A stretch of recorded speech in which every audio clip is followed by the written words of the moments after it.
Assalamualaikum warahmatullahi wabarakatuh.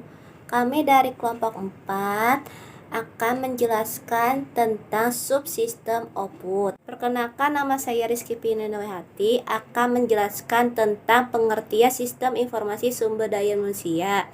Sistem informasi sumber daya manusia dalam singkat SISDM atau Human Resource Information System HIRS adalah program aplikasi komputer yang mengorganisir tata kelola dan tata laksana manajemen sumber daya manusia di perusahaan guna mendukung proses pengambilan.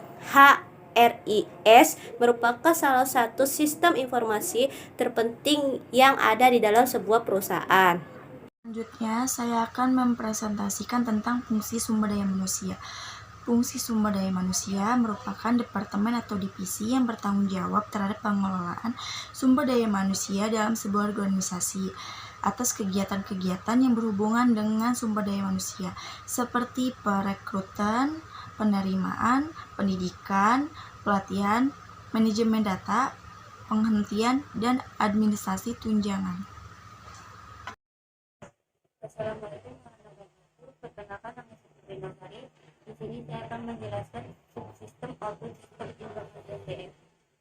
Model sistem informasi SDM meliputi 6 subsistem, yaitu yang pertama, subsistem perencanaan kerja, merupakan informasi yang dibutuhkan oleh manajer atas untuk merencanakan perencanaan kerja, merupakan informasi yang dibutuhkan oleh di jangka panjang maupun pendek. Informasi ini meliputi informasi-informasi untuk analisis perputaran tenaga kerja, anggaran biaya tenaga kerja, dan perencanaan tenaga kerja itu sendiri. Lalu selanjutnya ada subsistem perekrutan, merupakan informasi yang dibutuhkan untuk pengadaan tenaga kerja secara eksternal maupun internal. Lalu yang ketiga ada subsistem manajemen angkatan kerja, merupakan informasi yang dibutuhkan untuk mengelola sumber daya manusia di dalam organisasi.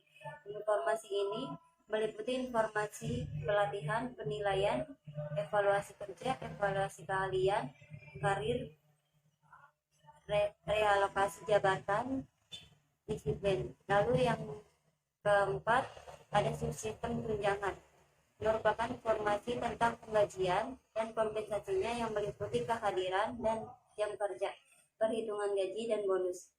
Lalu yang kelima, subsistem benefit, meliputi benefit yang diterima oleh karyawan. Benefit berbeda dengan kompensasi. Kompensasi lebih insentif yang dihubungkan dengan kinerja karyawan, sedang benefit lebih ke manfaat tambahan diterima karyawan seperti dana pensiun. Lalu yang terakhir ada subsistem pelapor lingkungan. Informasi-informasi ini berhubungan dengan keluhan-keluhan kecelakaan kerja, kesehatan karyawan, dan lingkungan kerjanya. Ya, terima kasih. Sekian penjelasan dari saya. Wassalamualaikum warahmatullahi wabarakatuh. Perkenalkan, nama saya Deden. Saya akan menjelaskan mengenai 8 aspek pengelolaan sumber daya manusia yang ideal dalam organisasi. Yang pertama itu seleksi dan rekrutmen, bertanggung jawab untuk menjawab kebutuhan pegawai melalui penerimaan pegawai hingga penempatan para pegawai baru tersebut di posisi-posisi yang tepat. Sedangkan untuk metode seleksinya biasanya sangat bervariasi, mulai dari psikotes, interview, skill test, referensi, maupun assessment center. 2. Pelatihan dan pengembangan, yaitu fungsi yang menjaga kualitas sumber daya manusia dalam organisasi melalui berbagai aktivitas pelatihan, pendidikan, dan pengembangan sebagai upaya peningkatan kemampuan dan keterampilan kerja. Ketiga, ada kompensasi dan benefit, berfungsi untuk menyusun strategi hingga implementasi atas seluruh kompensasi yang diterimakan kepada pegawai yang mengacu pada kondisi pasar. Keempat, ada penggajian. Masalah gaji atau pendapatan imbalan kerja bagi karyawan merupakan hal yang sensitif dan berpengaruh langsung pada produktivitas kerja individu. Bagi perusahaan, sistem gaji yang telah ada bukan semata-mata hanya untuk memenuhi peraturan pemerintah dalam kaitannya dengan upah minimum regional atau UMR, tetapi yang lebih penting lagi yaitu untuk menciptakan keseimbangan antara apa yang diberikan karyawan pada perusahaan diimbangi oleh apa yang diberikan perusahaan kepada untuk karyawannya. Kelima, manfaat sistem penggajian. Yang pertama sebagai daya tarik bagi tenaga kerja yang diperlukan oleh perusahaan. Yang kedua, memelihara keberadaan karyawan untuk tetap bergabung dengan perusahaan.